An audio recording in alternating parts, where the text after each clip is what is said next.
भारत माता की, भारत माता की, भारत माता की। वंदे वंदे वंदे। भारतीय जनता पार्टी के क्षेत्रीय अध्यक्ष श्री सत्येंद्र सिसोदिया जी, लोकप्रिय सांसद और केंद्रीय मंत्री डॉक्टर संजीव बालियान जी, प्रदेश सरकार में मेरे सहयोगी मंत्रिमंडल के मेरे साथी श्री कपिल देव अग्रवाल जी, भारतीय जनता पार्टी के जिला के अध्यक्ष मेरठ शिव कुमार राणा जी, जिलाध्यक्ष मुजफ्फरनगर सुधीर सैनी जी, पूर्व विधायक संगीत सोम जी, पूर्व विधायक विक्रम सैनी जी, जिला प्रभारी मयंक गोयल जी, इंद्रपाल प्रजापति जी, सुखविंदर सोम जी, नीरज शर्मा जी, गौरव चौधरी जी, यशवीर चौधरी जी, हरपाल सैनी जी, चंद्रवीर चौधरी जी, सुनील भराला जी, लोकेश प्रजापति जी, विमल शर्मा जी और भारी संख्या में उपस्थित सरधना क्षेत्र से उपस्थित बहनों और भाइयों, वीरों की इस भूमि को अन्नदाता किसानों के परिश्रम और पुरुषार्थ से सोना उगलने वाली इस भूमि को, भारत के इतिहास को बनाने वाली इस धरा को नमन करते हुए वासंतीय नवरात्रि की द्वितीया तिथि को मैं आप सबका हृदय से अभिनंदन करता हूं। बहनों और भाइयों, मैं अभी जम्मू कश्मीर के उधमपुर से आ रहा हूं। आप अनुमान करिए, जैसी सभा यहां पर हो रही है, इतनी ही निश्चिंतता में वहां पर भी मैंने सभा की है। क्या 10 वर्ष पहले जम्मू कश्मीर में इस प्रकार की सभा संभव थी? क्या नहीं थी ना। लेकिन आज जम्मू कश्मीर में शानदार सभा हो रही है। लोग लोकतंत्र की मुख्य धारा के साथ जुड़ रहे हैं। जम्मू कश्मीर में भी वैसे विकास के कार्य हो रहे हैं जैसे आपके मेरठ में हो रहे हैं, उत्तर प्रदेश के अंदर हो रहे हैं, दिल्ली में हो रहे हैं। ऐसे ही विकास के कार्य वहां पर भी युद्ध स्तर पर आगे बढ़ रहे हैं।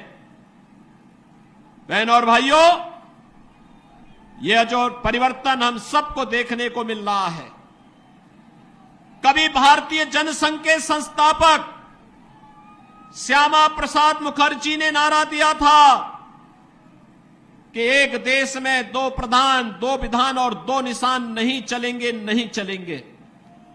श्यामा प्रसाद मुखर्जी शहीद हुए थे इस दोहरी व्यवस्था के खिलाफ, और 70 वर्षों तक कांग्रेस और उसके सहयोगी दलों ने इस व्यवस्था को दफन करके इस व्यवस्था को बनाए रखा। आतंकवाद पनपता रहा, देश को डंक मारता रहा, निर्दोष लोग मरते रहे, देश का विकास बाधित होता रहा। लेकिन बहनों और भाइयों, 70 वर्ष के बाद भारत माता के महान सपूत से नरेंद्र मोदी जी जैसा यशस्वी व्यक्तित्व देश के पास आया, जिन्होंने कश्मीर के इस दंश को समाप्त करते हुए धारा 370 समाप्त किया और जो भाजपा के कार्यकर्ता दशकों से नारा लगाते थे जहां हुए बलिदान मुखर्जी वह कश्मीर हमारा है। बहनों और भाइयों, आज उस कश्मीर को भारत का भिन्न हिस्सा बना करके मोदी जी ने साबित कर दिया है कि हमारे लिए राष्ट्र धर्म ही सर्वोपरि है। बहनों और भाइयों, यही स्थिति आज 140 करोड़ का भारतीय दुनिया के अंदर जहां कहीं जाता है तो 140 करोड़ भारतीयों को वहां सम्मान मिलता है। लोगों के मन में भारत के प्रति सम्मान का भाव पैदा हुआ है। ये भी मोदी जी के कारण। बहनों और भाइयों, सीमाएं सुरक्षित हुई हैं।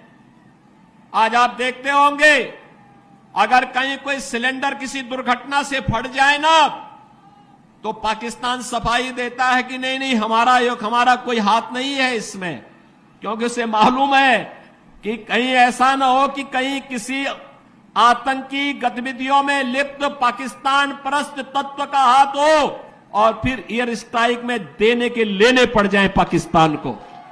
बहनों और भाइयों, ये शौर्य और पराक्रम भारत का जो देखने को मिल रहा है, ये मोदी जी के नेतृत्व में भारतीय जनता पार्टी सरकार के कारण।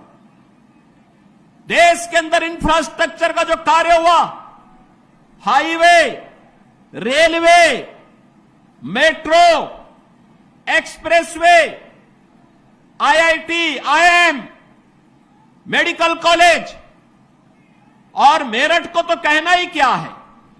12 लेन का एक्सप्रेसवे के साथ मेरठ दिल्ली के साथ सीधे जुड़ चुका है। मेरठ के लोग अब दिल्ली में नहीं रहना चाहते, बल्कि दिल्ली के लोग अपने लिए रहने के लिए मेरठ में आवास बनाना चाहते हैं, सरधना में और मुजफ्फरनगर में रहना चाहते हैं। क्योंकि जो दूरी पहले 5 घंटे में तय होती थी, अब उस दूरी को मात्र 45 मिनट से 1 घंटे में तय कर देते हैं। रैपिड रेल 32,000 करोड़ रुपए की राशि केंद्र और राज्य सरकार लगा करके रैपिड रेल की सुविधा के साथ मेरठ को जोड़ चुकी है। और बहनों और भाइयों, उत्तर प्रदेश का पहला स्पोर्ट्स यूनिवर्सिटी मेजर ध्यानचंद जी के नाम पर इसी विधानसभा क्षेत्र में, मुजफ्फरनगर लोकसभा क्षेत्र में बन रही है। 700 करोड़ रुपए की लागत से बन रहा विश्वविद्यालय। जो भी उसका मानक होगा वो इंटरनेशनल स्टैंडर्ड का होगा, कोई समझौता नहीं होगा। और वर्ल्ड क्लास यूनिवर्सिटी आपको हम लोग यहां प्रदान करने जा रहे हैं। मेरठ में 1 डिस्ट्रिक्ट 1 प्रोडक्ट में स्पोर्ट्स आइटम को हम लोगों ने प्रमोट किया है। आज मेरठ की आइटम खेल की सामग्री दुनिया के अंदर बिक रही है। बहनों और भाइयों, मैं आप सबसे ये कहने के लिए आया हूं, एक तरफ विकास और दूसरी तरफ लोक कल्याण और गरीब कल्याण के कार्य। हर घर नल की योजना हो, हर घर बिजली का कार्य हो। एक तरफ भारत 4 वर्ष से 80 करोड़ लोगों को फ्री में राशन की सौगात दे रहा है और दूसरी तरफ भिखमंगा पाकिस्तान कटोरा लेकर के दुनिया के अंदर भीख मांगता हुआ दिखाई दे रहा है। ये परिवर्तन है। अच्छा नेतृत्व आता है, देश को बुलंदियों की ऊंचाई तक पहुंचाता है। गलत लोग चुने जाते हैं, पाकिस्तान जैसी दरिद्रता आ जाती है। और पाकिस्तान में जो दरिद्रता है ये वहां के नेताओं के कर्मों के कारण है, और भारत में जो आज संपन्नता है यहां के यशस्वी नेतृत्व के कारण। मैं बहनों और भाइयों, आप सबसे यही कहने के लिए आया हूं, यही कहने के लिए मैं आपके पास आया हूं। ये जो परिवर्तन आपको देखने को मिल रहा है मेरठ में, पश्चिमी उत्तर प्रदेश में, जो लोग गुमराह करने का कार्य कर रहे हैं, ये वही लोग हैं जिन्होंने संगीत सोम और संजीव बालियान को जेल के अंदर डाल करके यहां की जनता को कर्फ्यू में झोंकने का काम किया था। और मैं आज आपसे ये कहने के लिए आया हूं, ये चुनाव हमारा व्यक्तिगत रूप से किसी व्यक्ति के साथ मतभेद हो सकता है, लेकिन विचारधारा, राष्ट्र धर्म हमारे लिए सर्वोपरि है और इसके साथ कोई समझौता नहीं हो सकता है। जहां पे राष्ट्र धर्म को चुनने की आवश्यकता पड़ेगी, हम सब कुछ छोड़ करके राष्ट्र धर्म को चुनेंगे और राष्ट्र धर्म के लिए अपने आप को बलिदान कर देंगे। इसमें किसी भी प्रकार का कोई संकोच नहीं होना चाहिए और इसीलिए मैं आपका आह्वान करने के लिए आया हूं। हमें वह सरकार चाहिए जो कांवड़ यात्रा चला सके। कर्फ्यू लगाने वाली सरकार नहीं चाहिए, कर्फ्यू लगाने वाले लोग नहीं चाहिए। हम लोग इस बात को ध्यान में दें, जो लोग कर्फ्यू के पक्षधर रहे हैं, दंगा पॉलिसी जिनकी इस पूरे क्षेत्र में यहां के निर्दोष नागरिकों पर झूठे मुकदमे दर्ज करके यहां के नौजवानों के जीवन को जिन लोगों ने निगलने का काम किया था, उन लोगों को कभी माफ करने की आवश्यकता नहीं। जो ये लोग आए होंगे तमाम प्रकार की बातें कहने के लिए आए होंगे। बहनों और भाइयों, मैं आपसे एक बात और कहना चाहता हूं। आपने महाराणा प्रताप का जीवन देखा होगा।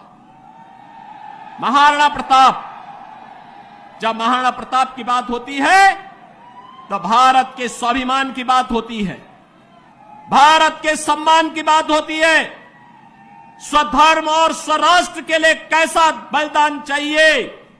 सत्ता नहीं, घास की रोटी खाएंगे, लेकिन विदेशी हुकूमत के सामने कभी सिर नहीं झुकाएंगे।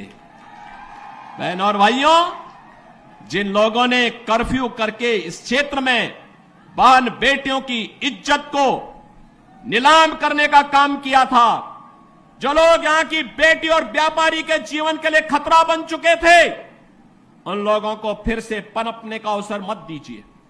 वे लोग आएंगे, दुम दबा करके आएंगे, बाद में गिरेबान को पकड़ करके इस पूरे क्षेत्र में फिर अव्यवस्था और अराजकता फैलाने का कार्य करेंगे। इसलिए मैं आज आपका आह्वान करने के लिए आया हूं। विकास में कोई कोताही नहीं बरती गई, किसी भी प्रकार की कोई कोताही केंद्र और राज्य शासन ने नहीं बरतने दी। सुरक्षा के साथ कोई खिलवाड़ नहीं होने दिया, बेटी और व्यापारी को सुरक्षा का माहौल दिया। और बहनों और भाइयों, हमें व्यक्तिगत मतभेदों को दरकिनार करते हुए देश के बारे में सोचना है। देश और राष्ट्र धर्म से बढ़कर के हमारे लिए कोई कुछ नहीं हो सकता है। और यही आह्वान करने के लिए आज मैं यहां पर सरधना की भूमि पर आया हूं। ये वीरों की भूमि है और वीरता कभी कायरता नहीं दिखाती है, शॉर्टकट का रास्ता नहीं अपनाती है। वीरता तो अवसर आने पर राष्ट्र धर्म के लिए सर्वस्व न्यौछावर करने के लिए अपने आप को तैयार करती है। और उसी वीरता का आह्वान करने के लिए मैं आपके पास आया हूं, आपसे कहने के लिए, यह देश, पूरे देश के अंदर एक आवाज है। उत्तरो, दक्षिणों, पूर्वो, पश्चिमो, एक ही आवाज है पूरे देश के अंदर। मुझे 3 दिन पहले महाराष्ट्र जाने का अवसर प्राप्त हुआ था। उससे 1 दिन पहले मैं राजस्थान गया था। अभी जम्मू कश्मीर से आ रहा हूं और केवल यहां की सभा के लिए आया हूं, अन्यथा मेरे और भी कार्यक्रम थे। मैंने कहा नहीं, मैं जाऊंगा सरधना में, मैं इस बार जरूर जाऊंगा, 24 में मैं जरूर जाऊंगा। और बहनों भाइयों, मैं इसीलिए आया हूं आपसे कहने के लिए, जो लोग गुमराह कर रहे हैं उनके गुमराह में आने की आवश्यकता नहीं। ये लोग कभी नहीं आएंगे। फिर जाति के सौदागर उपयोग करेंगे, बाद में सौदेबाजी करके गायब हो जाएंगे। हमें किसी भी ऐसे व्यक्ति के बहकावे में नहीं आना है जिससे हमारा राष्ट्र धर्म खतरे में आए।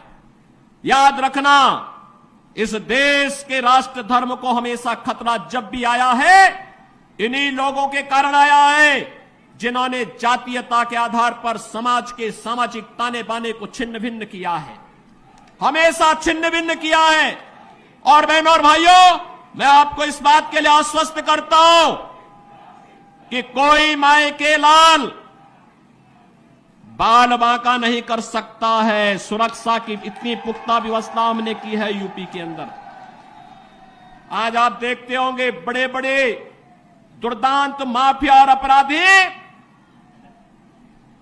किस कदर उनकी दुर्गति हो रही है। आप देख रहे होंगे, जिनके नाम से ही लोग कर्फ्यू जैसा माहौल होता था, आज उनकी दुर्गति क्या है, हर व्यक्ति देख रहा है। इन माफिया और अपराधियों की स्थिति क्या है, आप रोज सोशल मीडिया के प्लेटफॉर्म को उठा करके देखते होंगे। एक दुर्दांत माफिया ऐसा भी था, बहनों और भाइयों, जब वह समाजवादी पार्टी की सरकार के समय चलता था तो मुख्यमंत्री हो या मुख्य न्यायाधीश, इन सब के काफिले रुक जाते थे और माफिया का काफिला निकलता था। और जब हमने कार्रवाई की उस माफिया के खिलाफ और उसको रगड़ करके कोर्ट के सामने प्रस्तुत किया तो उसकी पैंट गीली हो गई थी, उसकी पैंट गीली हो गई थी। और तब हमने कहा था, उस समय उसको हमने कहा था, कानून को रौंदने वाले, आज कानून कितना बड़ा होता है यह एहसास हो रहा है कि नहीं हो रहा है। और निर्दोष लोगों को मारोगे तो मिट्टी भी नहीं मिल पाएगी। और बहनों और भाइयों, इसीलिए मैं आया हूं आपसे कहने के लिए, देखो, जिनकी गर्मी हम शांत कर चुके हैं उनको गर्म मत होने दीजिए। अब इस क्षेत्र को विकास की मुख्य धारा के साथ जुड़ने दो। उनकी सबकी गर्मी शांत हो गई है, वे गए काम से। और इसीलिए मैं आप सबसे अपील करने के लिए आया हूं कि पूरे देश की एक आवाज है, पूरा देश एक ही स्वर में बोल रहा है। और वह बोल रहा है कि फिर एक बार मोदी सरकार, फिर एक बार, थोड़ा जोर से बोलिए, यहां की आवाज दिल्ली तक पहुंचाइए, फिर एक बार मोदी सरकार। यह मोदी सरकार की जो गूंज पूरे देश के अंदर है, इस पूरी गूंज को घर घर पहुंचाना है। मोदी जी का प्रतिनिधि बन करके और स्वयं मेरा प्रतिनिधि बन करके आपको जाना होगा। सहमत हैं? सहमत हैं? हमें कमल चुनाव चिन्ह देखना है, हमें कमल चुनाव चिन्ह देखना है। आप सहमत हैं? सभी लोग सहमत हैं? बहनों और भाइयों, सरधना विगत चुनाव में संजीव बालियान जितने वोट से जीते थे उसके दुगने वोट से जिताने की जिम्मेदारी सरधना को मैं दे रहा हूं।